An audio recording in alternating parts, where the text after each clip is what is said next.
أشهد أن لا إله إلا الله وحده لا شريك له وأشهد أن محمدا عبده ورسوله أما بعد فأعوذ بالله من الشيطان الرجيم بسم الله الرحمن الرحيم الحمد لله رب العالمين الرحمن الرحيم مالك يوم الدين إياك نعبد وإياك نستعين اهدنا الصراط المستقيم صراط الذين أنعمت عليهم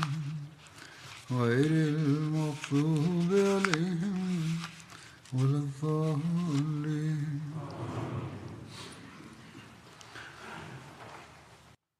در خطبه گذشته در مورد جنگ احزاب ذکر شد که چگونه به دلیل پیمان شکنی و کینه یهودیان خیبر لشکری از کفار آماده شد تا به مسلمانان حمله کرده و آنها را نابود کنند. جزئیات بیشتر این واقعه در تاریخ چنین آمده است: رسول الله صلی الله علیه و آله و سلم سلیت و سفیان بن عوف اسلمی را برای کسب اخبار لشکرها فرستاد. این دو رفتند و وقتی به منطقه بیضا رسیدند، بیضا منطقه دشتی بین مکه و مدینه جلوتر از ذوالحلیفه است و ذوالحلیفه در فاصله 6 یا 7 مایلی مدینه قرار دارد. سواران ابو سفیان متوجه آنها شدند. دشمن آنها را دید و این دو در حال جنگ شهید شدند.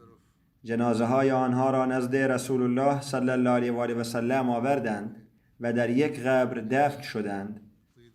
نوشته شده که وقتی تصمیم به حفر خندق گرفته شد، رسول الله صلی الله علیه و آله و سلم سوار بر اسب خود شد و همراه با تعدادی از مهاجرین و انصار به دنبال مکانی مناسب برای اردوگاه لشکر گشت. مناسب ترین مکان به نظر رسید که کوه صلع را پشت سر خود قرار دهند و از مزاز تا ذباب و راتج خندق حفر کنند. مزاز مکانی نزدیک کوه صلع در مدینه بود. ذباب نام کوهی نزدیک مدینه بود و راتج یکی از قلعه‌های یهود در مدینه بود. همچنین گفته می شود که ذباب تپه‌ای کوچک در شرق بود. آن روز کار حفر خندق آغاز شد و مسلمانان از بنی غریزه ابزارهای حفاری زیادی مانند بیل، تبر بزرگ و خاکانداز قرض گرفتند. رسول الله صلی الله علیه و آله و سلم حفر هر بخش از خندق را به گروهی سپرد. ایشان صحابه را به گروه‌های 10 نفره تقسیم کرد و برای هر 10 نفر حدود 40 گز واحد طول تعیین نمود. رسول الله صلی الله علیه و آله و سلم خود نیز در حفاری شرکت کرد و خاک را بر پشت خود حمل می کرد تا جایی که پشت و شکم ایشان خاکالود می شد. مسلمانانی که از سهم خود فارغ می شدند برای کمک به دیگران می رفتند تا اینکه خندق کامل شد. اینطور نبود که وقتی کاری تمام می شد بنشینند، بلکه برای کمک به همراهان خود می رفتند. هیچ مسلمانی در حفر خندق عقب نماند.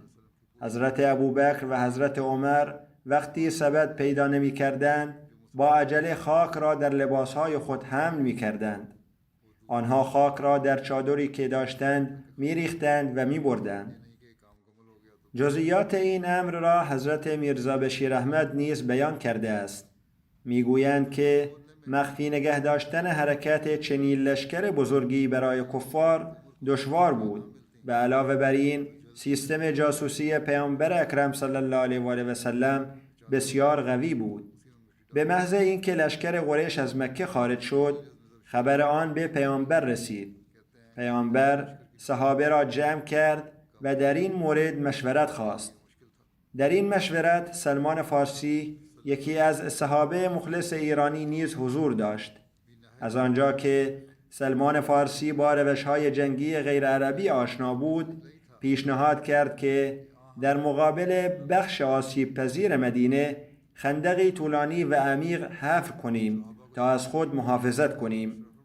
ایده خندق برای اعراب کاملا جدید بود، اما پیامبر پس از آگاهی از موفقیت این روش در سرزمین‌های غیر عرب این پیشنهاد را پذیرفت. در خطبه قبلی نیز ذکر شد که خداوند متعال نیز به پیامبر اطلاع داده بود که این روش درست است.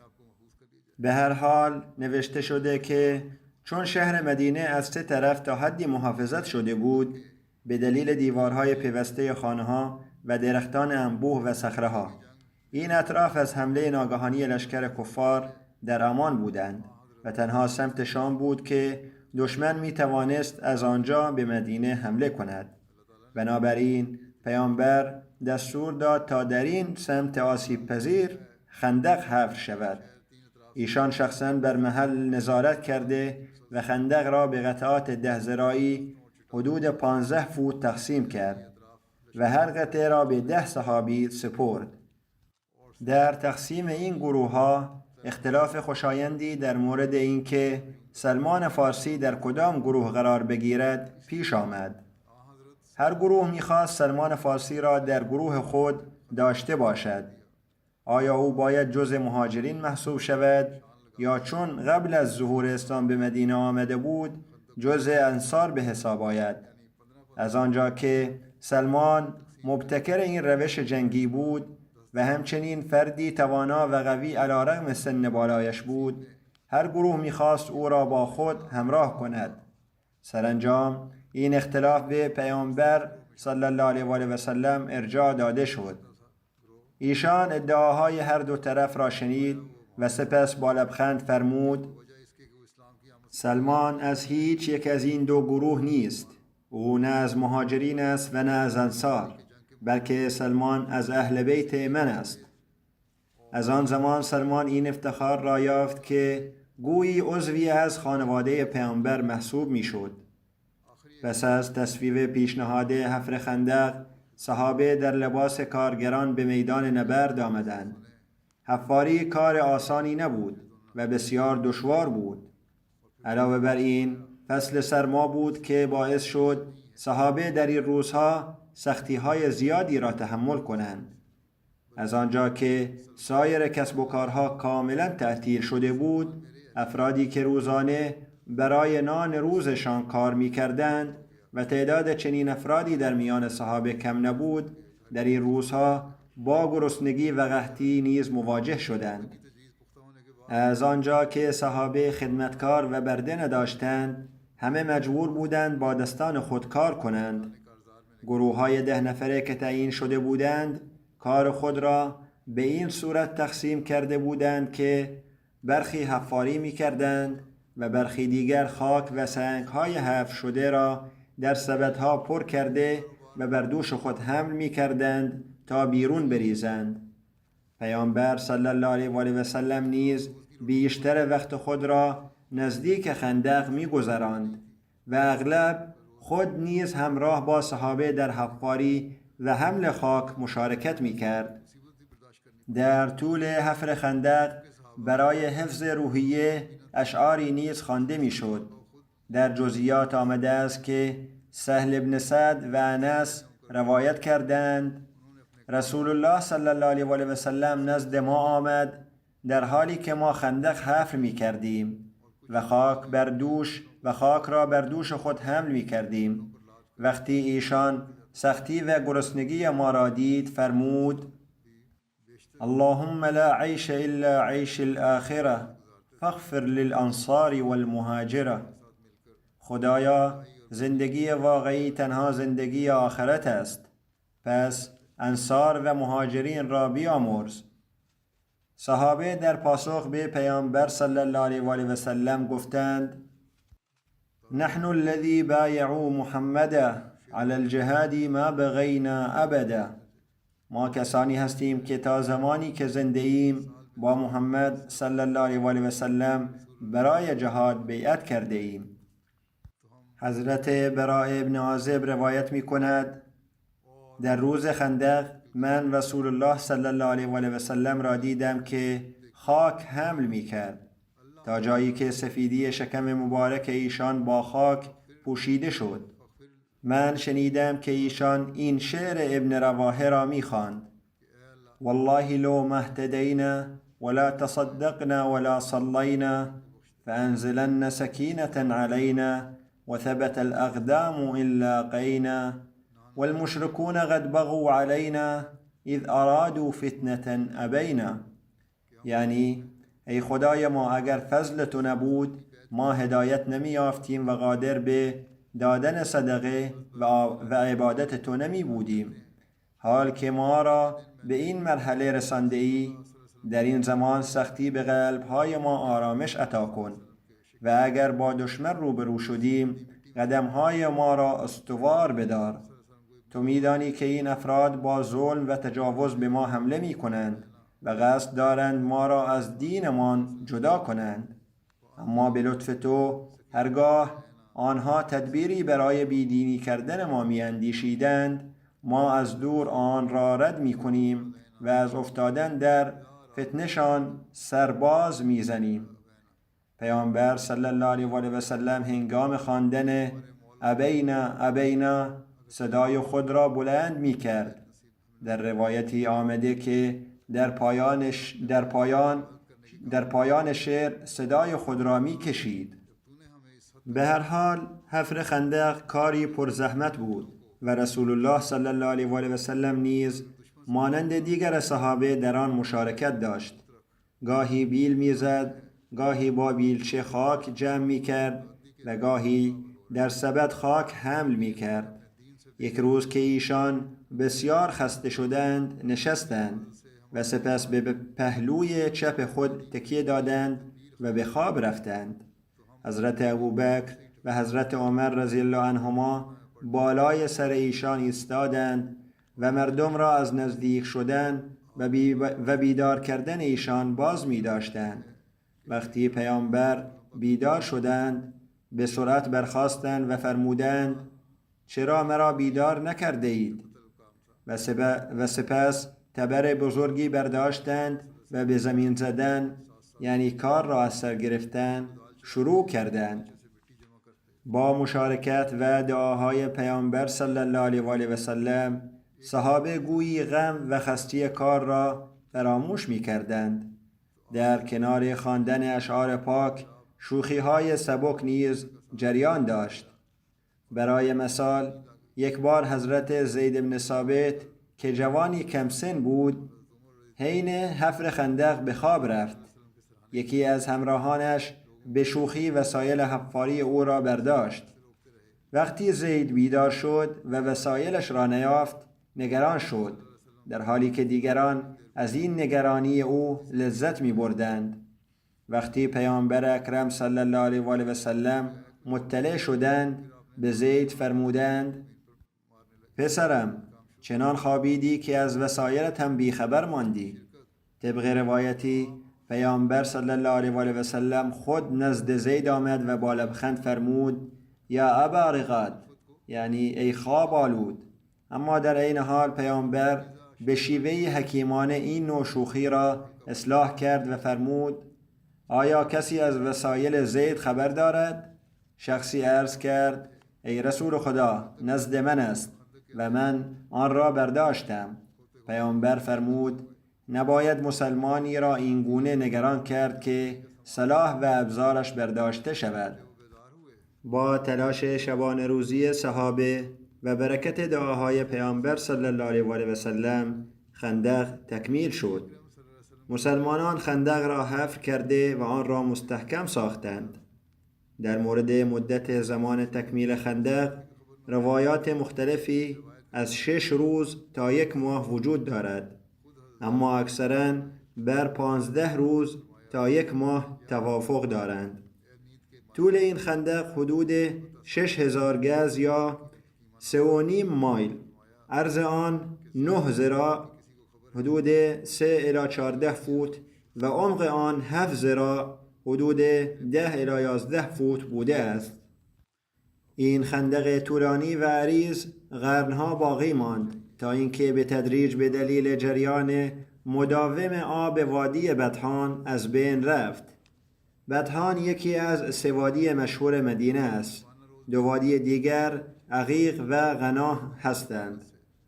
بخشی از خندق توسط مردم پر شد تا راه عبور ایجاد شود و باقی مانده با رسوبات سیل پر شد.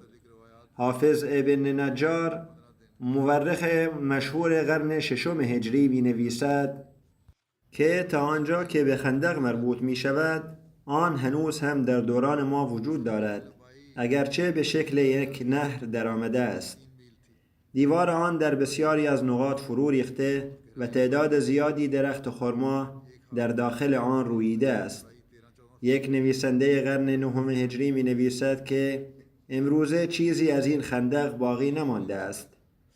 تا 600 سال پا بر جا بود، اما در قرن نهم او میگوید هیچ نشانه ای از آن نیست، جز اینکه موقعیت آن از رودخانه‌ای که بخشی از وادی بطحان است و در محل آن جاری است مشخص می شود.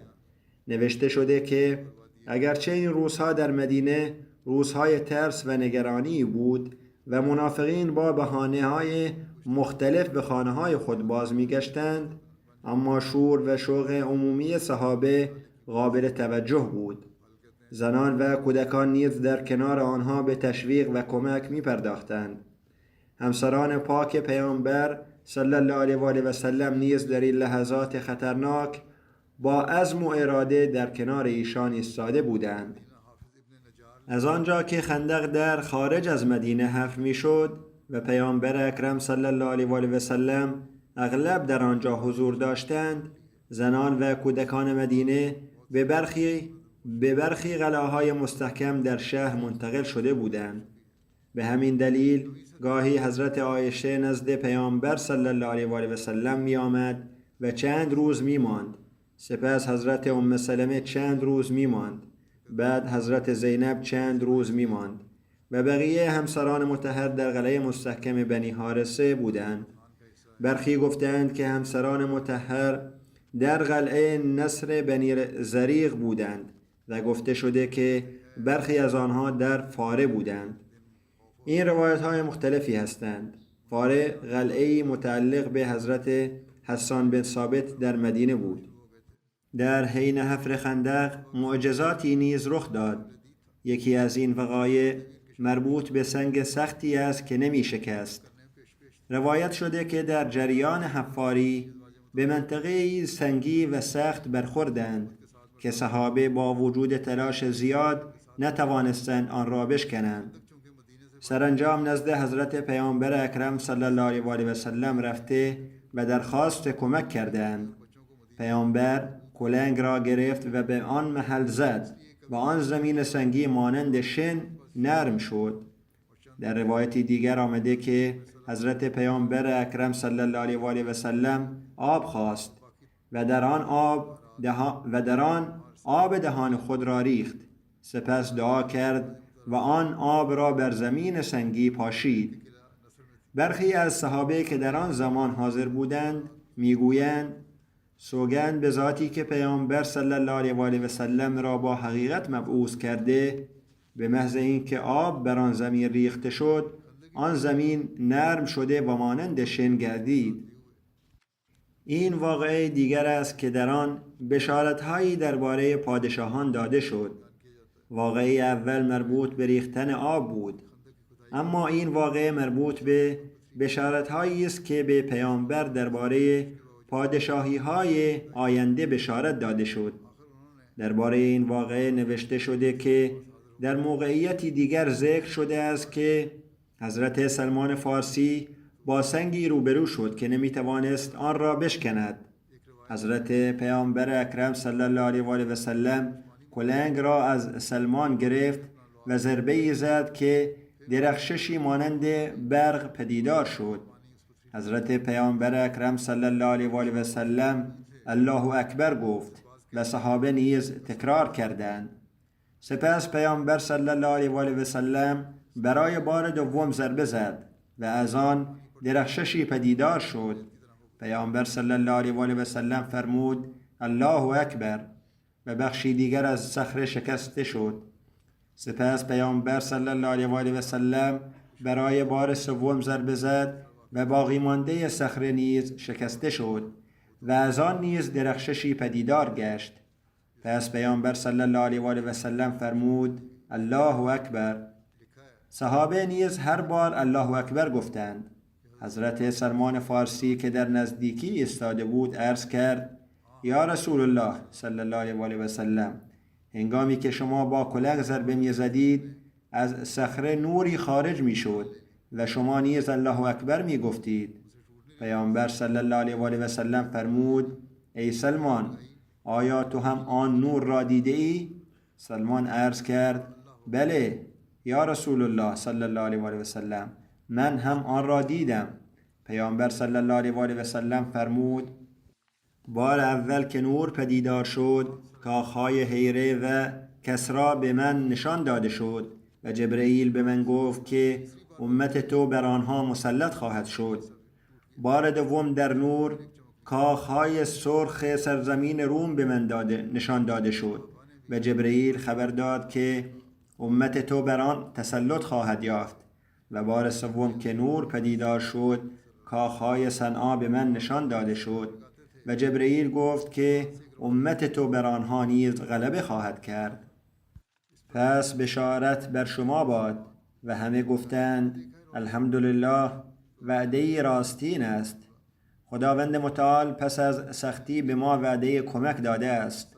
وقتی رسول الله صلی الله علیه و آله و سلم شروع به بیان نشانه های کاخهای فارس برای سلمان کرد، سلمان رضی الله عنه گفت: یا رسول الله، شما راست گفته اید، این نشانه های آن است، یعنی همانطور که شما توصیف کردید.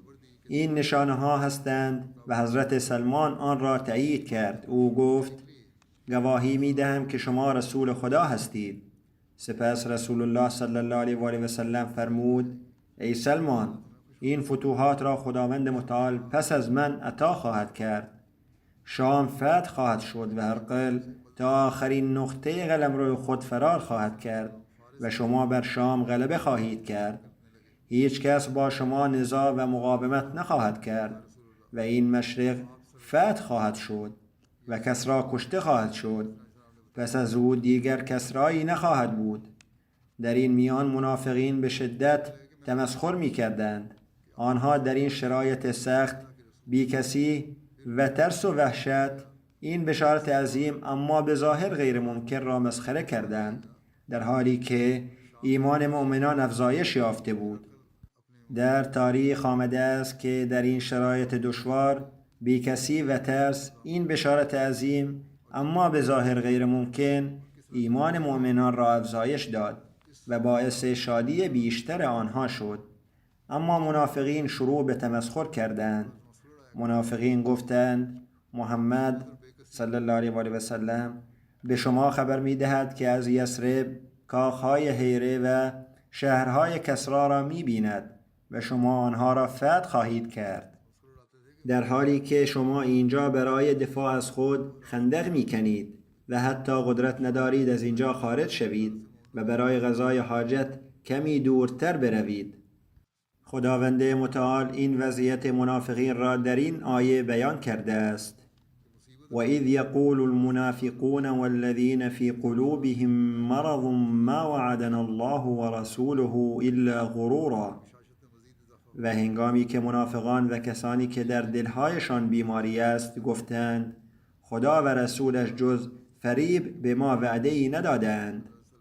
اما ناظران دیدند که در طی چند سال در دوران خلافت حضرت ابوبکر و حضرت عمر تمام این شهرها و کاخها فتح شدند و همین مؤمنان بیکس و گرسنه وارث این کاخها شدند.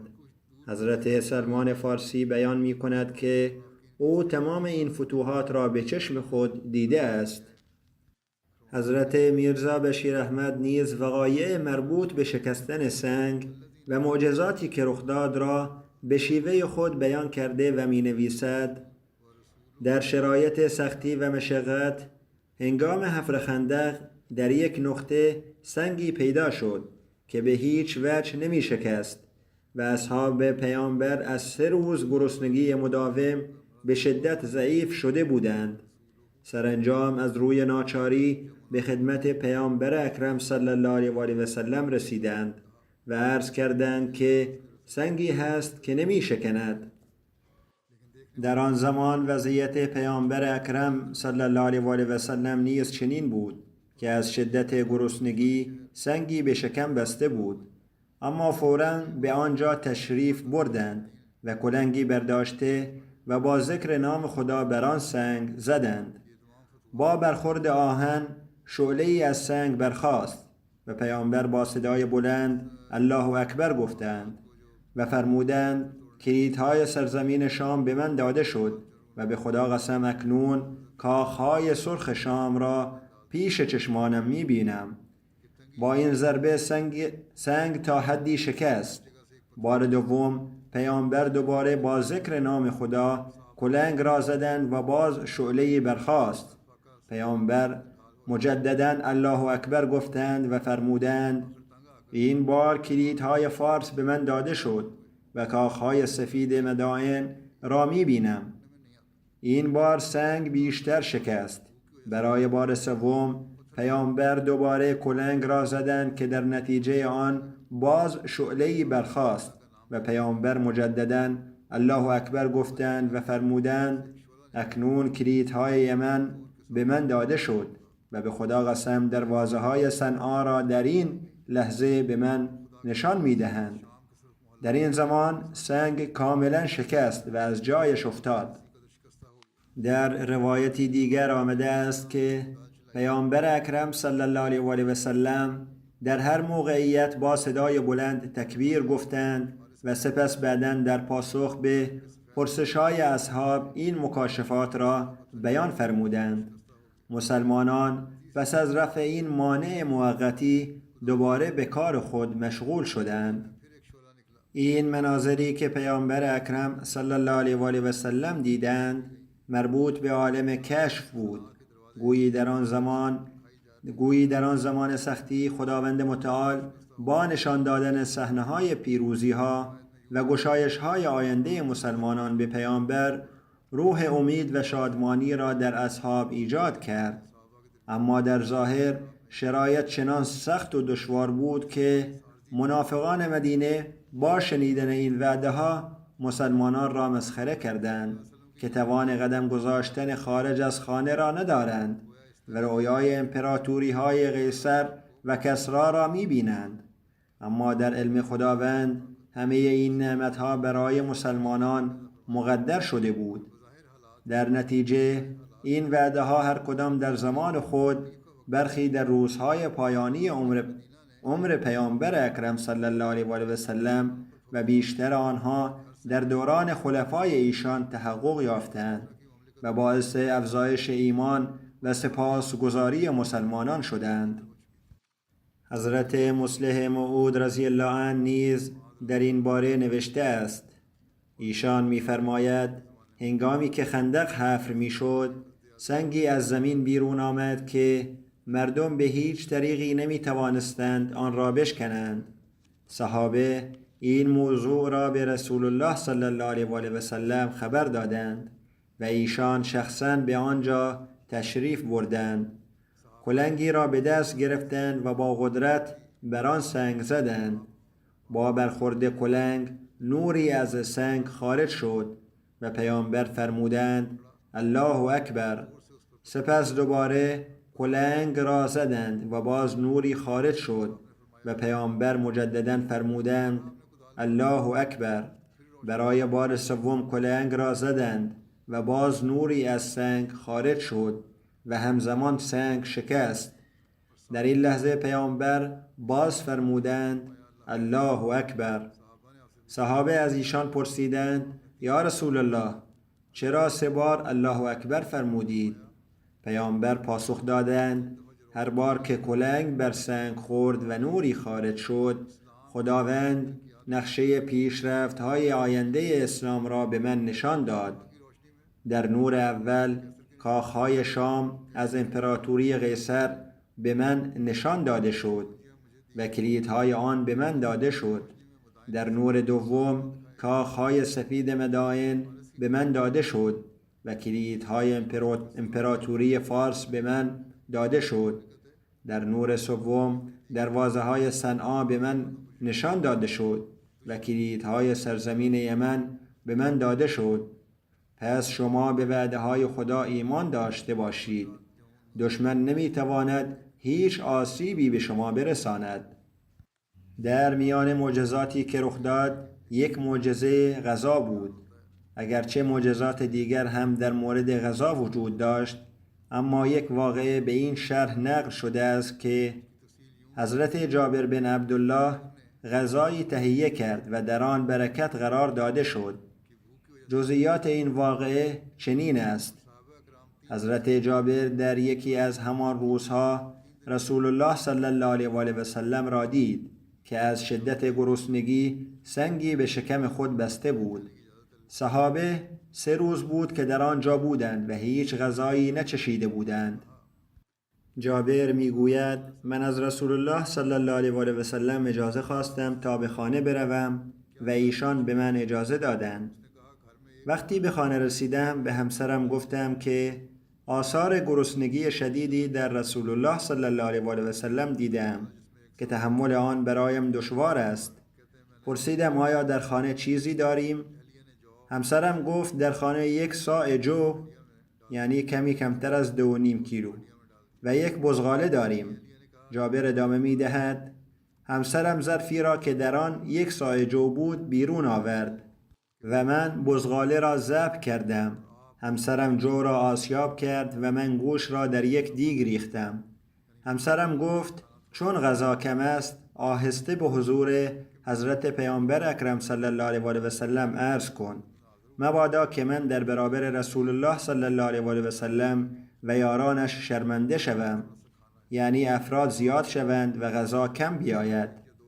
من به خدمت رسول الله صلی الله علیه و آله و سلم رفتم و آهسته عرض کردم یا رسول الله، ما مقدار کمی غذا داریم، شما و 1 یا 2 نفر از همراهانتان تشریف بیاورید.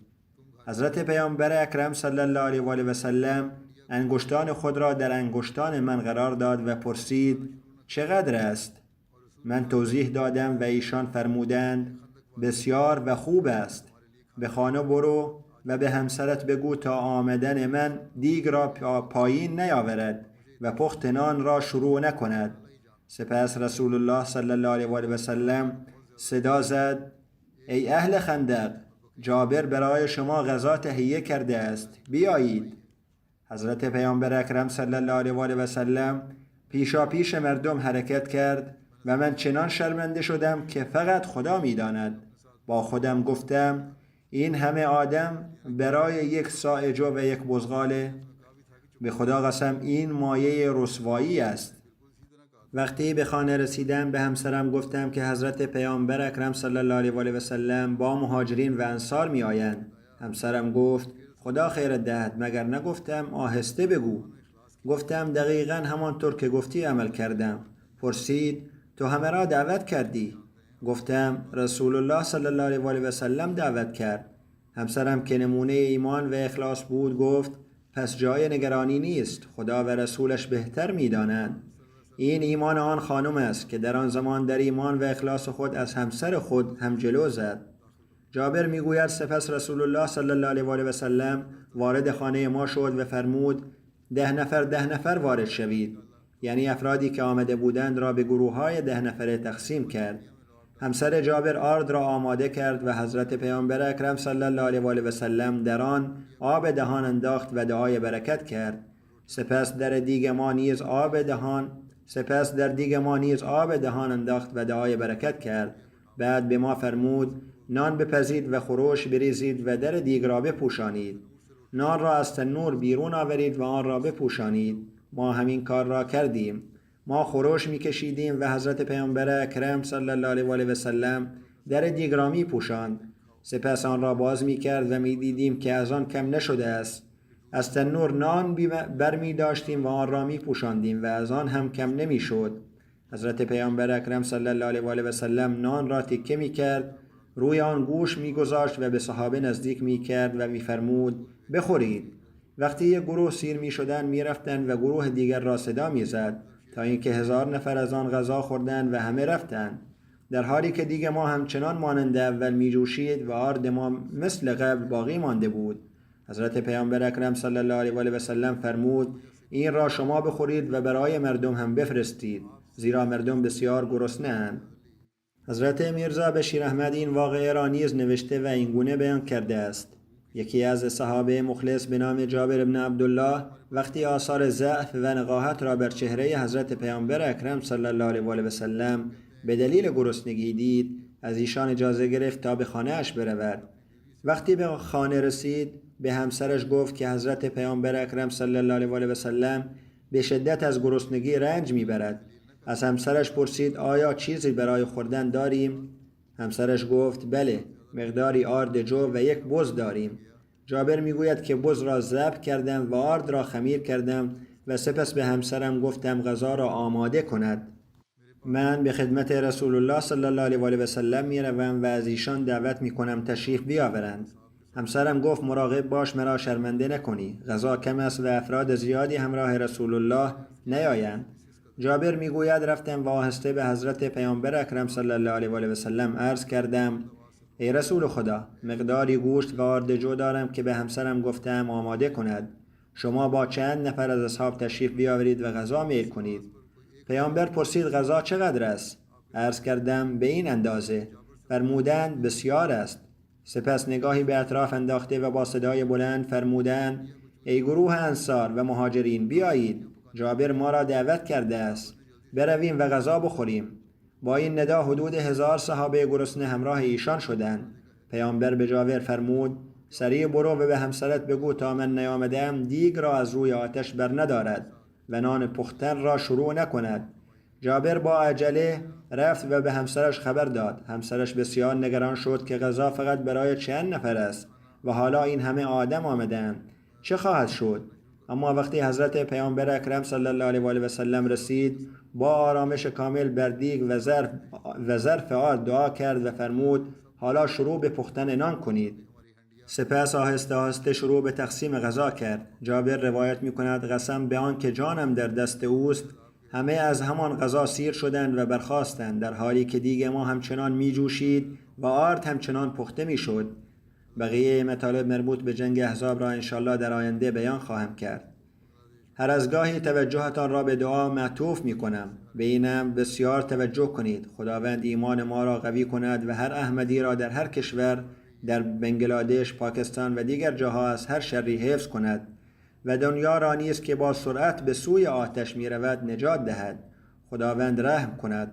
خداوند صاحب همه قدرت هاست. اگر این مردم به اصلاح توجه کنند، خداوند می تواند آنها را از مصیبت ها نجات دهد.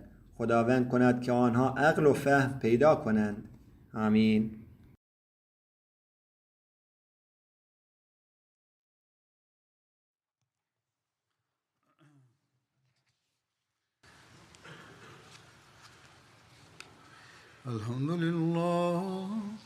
الحمد لله نحمده ونستعينه ونستغفره ونؤمن به ونتوكل عليه ونعوذ بالله من شرور أنفسنا ومن سيئات أعمالنا من يهده الله فلا مضل له ومن يضلل فلا هادي له ونشهد أن لا إله إلا الله ونشهد أن محمدا عبده ورسوله عباد الله رحمكم الله إن الله يأمر بالعدل والإحسان وإيتاء ذي القربى وينهى عن الفحشاء والمنكر والبغي